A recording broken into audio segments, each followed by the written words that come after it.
Hi hello once again welcome back to my channel. അപ്പോൾ ഇന്നത്തെ video എന്ന് പറഞ്ഞാൽ വളരെ യൂസ്ഫുൾ ആയിട്ടുള്ളൊരു കണ്ടന്റുമായിട്ടാണ് വന്നിട്ടുള്ളത്. നമ്മൾ കുഞ്ഞു മക്കൾക്കൊക്കെ കൊടുക്കാൻ പറ്റുന്ന അല്ലെങ്കിൽ അവർ നിർബന്ധമായും കഴിച്ചിരിക്കേണ്ട ഭക്ഷണങ്ങൾ ഏതൊക്കെയാണ് എന്നുള്ളതിനെ കുറിച്ചിട്ടാണ് ഇന്നത്തെ ഒരു കുഞ്ഞു വീഡിയോ ആണ്. അപ്പോൾ വീഡിയോ സ്കിപ്പ് ചെയ്യാതെ തന്നെ കാണുക. കാരണം സ്കിപ്പ് ചെയ്യാതെ കണ്ടു കഴിഞ്ഞാലാണ് അവർക്ക് ഹെൽത്തി ആയിട്ടുള്ള ഫുഡ് ഐറ്റംസ് ഒക്കെ ഏതൊക്കെയാണെന്ന് നിങ്ങൾക്ക് മനസ്സിലാക്കാനായിട്ട് കഴിയുള്ളൂ.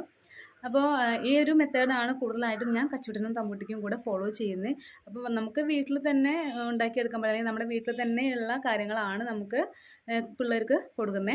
അപ്പോൾ തീർച്ചയായിട്ടും നിങ്ങൾക്ക് വളരെ യൂസ്ഫുള്ളാകും. അപ്പോൾ സ്കിപ്പ് ചെയ്യാതെ കാണുക. അപ്പം നമുക്കറിയാവുന്ന കാര്യമാണ്, കുഞ്ഞുങ്ങളുടെ ആരോഗ്യത്തിന് നമ്മൾ ചെറുപ്പം തൊട്ടേ തന്നെ ആരോഗ്യകരമായൊരു ഭക്ഷണശീലം ഉണ്ടാക്കിയെടുക്കണം. അപ്പോൾ കുഞ്ഞിന് ഭക്ഷണം കൊടുക്കുന്നതിൻ്റെ അളവിലല്ല, നമ്മളതിൻ്റെ ഗുണത്തിനാണ് ഇമ്പോർട്ടൻസ് കൊടുക്കേണ്ടത് കൂടുതലായിട്ട്. അപ്പോൾ നമുക്ക് എല്ലാവർക്കും അറിയുന്നൊരു കാര്യമാണ്, 6 മാസം വരെ കുഞ്ഞിന് മുലപ്പാൽ അല്ലാണ്ട് വേറൊന്നും കൊടുക്കാതിരിക്കാനായിട്ട് നോക്കുക. അതുപോലെ തന്നെ മുലപ്പാലില്ലാത്ത കേസ് വരുന്ന സമയത്ത് ചില ഡോക്ടേഴ്സ് എല്ലാം ഫോർമുല മിൽക്ക് സജസ്റ്റ് ചെയ്യാറുണ്ട്. അപ്പോൾ ഡോക്ടറുടെ നിർദ്ദേശപ്രകാരം അത്തരം കാര്യങ്ങളൊക്കെ കുഞ്ഞുങ്ങൾക്ക് കൊടുക്കാനായിട്ട് ശ്രമിക്കുക. പിന്നെ ഒരു 6-7 മാസമൊക്കെ കഴിയുമ്പോൾ മുതൽ നമുക്ക് എന്ത് ചെയ്യാം, പാലിൻ്റെ കൂടെ മറ്റുള്ള ആഹാരങ്ങളൊക്കെ, അതായത് കുഞ്ഞിന് പെട്ടെന്ന് ദഹിക്കാൻ പറ്റുന്ന തരത്തിലുള്ള ആഹാരങ്ങളൊക്കെ നമുക്ക് കൊടുത്ത് ശീലിക്കാനായിട്ട് സാധിക്കും. അപ്പോൾ അതിൽ പഴങ്ങളും പച്ചക്കറികളും ഇലക്കറികളെല്ലാം എന്ത് ചെയ്യണം, നമ്മൾ കുഞ്ഞിനെ കുറേശ്ശെയായിട്ട് ശീലിപ്പിക്കാനായിട്ടും കൂടെ നമ്മൾ ഈ സമയത്ത് ശ്രമിക്കുക. അപ്പം അതിൽ തന്നെ ഏറ്റവും ഇമ്പോർട്ടൻ്റ് ആയിട്ടുള്ളതാണ് മുന്തിരിയും മാതളനാരങ്ങയും നെല്ലിക്കയൊക്കെ. അപ്പോൾ മുന്തിരിയൊക്കെ കുഞ്ഞുങ്ങളുടെ ഡൈജഷന് ഏറ്റവും ബെസ്റ്റാണ്. അതുപോലെ തന്നെ നെല്ലിക്കയൊക്കെ കഴിച്ച് ശീലിച്ച് കഴിഞ്ഞാൽ കുഞ്ഞിൻ്റെ കാഴ്ചശക്തിക്കും അതുപോലെ തന്നെ മുടിക്കും അതുപോലത്തെ കാര്യങ്ങളൊക്കെ നെല്ലിക്ക വളരെയധികം യൂസ്ഫുൾ ആയിട്ടുള്ള ഒരു ഫ്രൂട്ടാണ്. പിന്നെ നമ്മൾ ചെയ്യേണ്ട ഒരു പ്രധാനപ്പെട്ട കാര്യമെന്ന് പറയുന്നത്, കുഞ്ഞുങ്ങൾക്ക് അതായത് നമ്മൾ ചുവന്ന അരി, അതുപോലെ ഞവരയരി, ബാർലി, റാഗി, ഇതിലേതെങ്കിലുമൊക്കെ ശർക്കരയോ കൽക്കണ്ടോ ഒക്കെ ചേർത്തിട്ട് വേവിച്ച് കുറുക്കി കൊടുക്കുക. അപ്പോൾ ഇതൊക്കെ പെട്ടെന്ന് ഡൈജസ്റ്റ് ആവുന്ന കാര്യങ്ങളാണ്. അപ്പോൾ ഇതൊക്കെ നമ്മൾ കുറുക്കി കൊടുക്കുന്ന സമയത്ത് അതിൽ കുറച്ച് നെയ്യോ വെണ്ണയോ ഒക്കെ നമ്മൾ ആഡ് ചെയ്യാനായിട്ട് ശ്രമിക്കുക. അപ്പോൾ ഈ നെയ്യും വെണ്ണയൊക്കെ കുഞ്ഞുങ്ങൾക്ക് അവരുടെ ഭക്ഷണത്തിൻ്റെ കൂടെ അത് ശീലമാക്കി കഴിഞ്ഞാൽ കുഞ്ഞിൻ്റെ കാഴ്ചശക്തി അതുപോലെ ഓർമ്മശക്തി പോലുള്ള കാര്യങ്ങളൊക്കെ വികസിപ്പിക്കാനായിട്ട് ഈ വെണ്ണയും നെയ്യും ഒക്കെ വളരെയധികം ഹെൽപ്ഫുള്ളായിട്ടുള്ള കാര്യങ്ങളാണ് കേട്ടോ.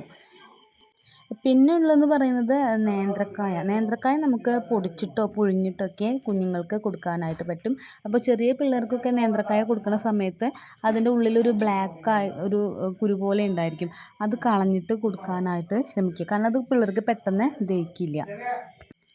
പിന്നെ ഉള്ളതെന്ന് പറയുന്നത് ഉണക്കമുന്തിരി ഉണ്ടല്ലോ. ഉണക്കമുന്തിരി തിളപ്പിച്ചാറിയ വെള്ളത്തിലിട്ടിട്ട് പിറ്റേ ദിവസം പിഴിഞ്ഞ് കൊടുക്കുക. അങ്ങനെ കൊടുത്തു കഴിഞ്ഞാൽ ഇപ്പോൾ പിള്ളേർക്ക് കോൺസ്റ്റിപ്പേഷൻ്റെ പ്രോബ്ലമൊക്കെ ഉണ്ട് വെച്ചെങ്കിൽ അതൊക്കെ പോയി പോകാനായിട്ട് ഈ ഉണക്കമുന്തിരി ഇങ്ങനെ തിളപ്പിച്ചാറിയ വെള്ളത്തിലിട്ട് തലേ ദിവസം ഇട്ടിട്ട് കൊടുക്കുന്നത് വളരെ നല്ലതാണ് കേട്ടോ. പിന്നെ ഉരുളൻകിഴങ്ങ്, ആപ്പിളൊക്കെ ആവിയിൽ വേവിച്ച് കൊടുക്കുക. അതുപോലെ ആപ്പിൾ പച്ചയ്ക്കും കൊടുക്കട്ടെ. പൊടിയുള്ള ടൈപ്പ് ആപ്പിൾ ഉണ്ടല്ലോ, ആ ആപ്പിൾ നമുക്കിങ്ങനെ സ്പൂണോ അതുപോലുള്ള കാര്യങ്ങളൊക്കെ ഇട്ട് ചെറുതായിട്ട് ചുരുണ്ടി നമുക്ക് കൊടുക്കാവുന്നേ ഉള്ളൂ. പിന്നെ കുട്ടികൾക്ക് കുടിക്കാനായിട്ട് എന്താ പറയുക, കഞ്ഞിവെള്ളമോ അതുപോലെ ഇളനീരൊക്കെ നമുക്ക് കൊടുക്കാവുന്നേ ഉള്ളൂ. ഇളനീര് ഡെയിലി കൊടുക്കാൻ പറ്റില്ല എന്നറിയാം, പറ്റുമ്പോഴൊക്കെ പിള്ളേർക്ക് ഇളനീര് കൊടുക്കുക. പിന്നെ നമ്മൾ വളരെ നിസ്സാരമെന്ന് വിചാരിക്കുന്ന ഒരു കാര്യമാണ് മലരെന്ന് പറയുന്നത്. പക്ഷെ അതിൻ്റെ ഉപയോഗം എന്ന് പറയുന്നത് വളരെ വലുതാണ് കേട്ടോ. നമുക്ക് വീട്ടിലൊക്കെ മലര് ഇരിപ്പുണ്ട് വെച്ചെങ്കിൽ ഇടയ്ക്കൊക്കെ പിള്ളേർക്ക് മലര് കൊടുക്കുക. അതായത് കുഞ്ഞുങ്ങൾ ശരീരപുഷ്ടി വർദ്ധിപ്പിക്കാനായിട്ട് മലര് സഹായിക്കുന്നുണ്ട്. മാത്രമല്ല അത് വളരെ പെട്ടെന്ന് ദഹിക്കുന്ന ഒരു കാര്യം കൂടെയാണ് കേട്ടോ. പിന്നെ നമുക്ക് ചെയ്യാൻ പറ്റുന്നൊരു കാര്യങ്ങളാണ്, കുഞ്ഞുങ്ങളെ എല്ലാ രസങ്ങളും ചെറുതിലേ ശീലിപ്പിക്കുക. അതായത് എരിവ്, പുളി, മധുരം, കയ്പ്പ്, ചവർപ്പൊക്കെ ചെറുതിലേ ശീലിപ്പിക്കുക. അപ്പോൾ ഇങ്ങനെയുള്ള എല്ലാ രസങ്ങളും ഭക്ഷണശീലത്തിൽ ഉൾപ്പെടുമ്പോൾ അത് കുഞ്ഞുങ്ങളുടെ ദഹനത്തെ ഉത്തേജിപ്പിക്കാനായിട്ട് സഹായിക്കുന്നുണ്ട്. പിന്നെ വേറൊരു കാര്യമെന്ന് പറയുന്നത്, നമ്മൾ പഴങ്ങളൊക്കെ കൊടുക്കുന്ന സമയത്ത് എല്ലാ പഴങ്ങളും നല്ലതാണെങ്കിലും കുഞ്ഞുങ്ങൾക്ക് പുളി കൂടുതലുള്ള പഴങ്ങൾ വല്ലാണ്ട് കൊടുക്കാതിരിക്കാനും കൂടെ നമ്മൾ ശ്രദ്ധിക്കണം. പിന്നെയുള്ളത് മീൻ കൊടുക്കുമ്പോൾ നമ്മൾ ശ്രദ്ധിക്കാനുള്ളൊരു കാര്യം, മീൻ കൊടുക്കുമ്പോൾ കുഞ്ഞുങ്ങൾക്ക് ചെറിയ ചെറിയ മീൻ, അതായത് ചെറിയ മത്തി, ചെറിയ നത്തലൊക്കെ ഉണ്ടല്ലോ, അതൊക്കെ കൊടുക്കാനായിട്ട് നോക്കുക. അതും വറുത്ത് കൊടുക്കാതെ കുറച്ച് ചെറിയ എരിവിൽ പിള്ളേർക്ക് കറി വെച്ചിട്ട് തന്നെ മീൻ കൊടുക്കാനായിട്ടും കൂടെ നോക്കുക. പിന്നെ മാംസമൊന്നും ഒരുപാട് കൊടുക്കാതിരിക്കുക. കാരണം മാംസമൊക്കെ ഒത്തിരി ചെറുതിലേ കഴിച്ച് ശീലിച്ച് കഴിഞ്ഞാൽ അവർക്ക് ജീവിതശൈലി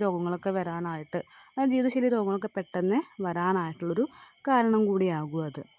അപ്പോൾ ഇതൊക്കെയാണ് കുഞ്ഞു പിള്ളേർക്ക് ഭക്ഷണം കൊടുക്കുമ്പോഴൊക്കെ നമ്മൾ ശ്രദ്ധിക്കേണ്ട കുറച്ച് കാര്യങ്ങളൊക്കെ. അപ്പോൾ എല്ലാവരും ഈ കാര്യങ്ങളൊക്കെ ഒന്ന് മനസ്സിലാക്കുമെന്ന് വിചാരിക്കുന്നു. അപ്പോൾ ഇതൊക്കെയാണ് എനിക്ക് പറയാനുള്ളത്. ഞാൻ ഏകദേശം ഈ ഒരു രീതിയാണ് റംബൂട്ടാനും അതുപോലെ കച്ചൂട്ടിക്കും ഒക്കെ ഫോളോ ചെയ്യുന്നത്. എല്ലാവർക്കും യൂസ്ഫുൾ ആയിട്ടുണ്ടാകുമെന്ന് കരുതുന്നു.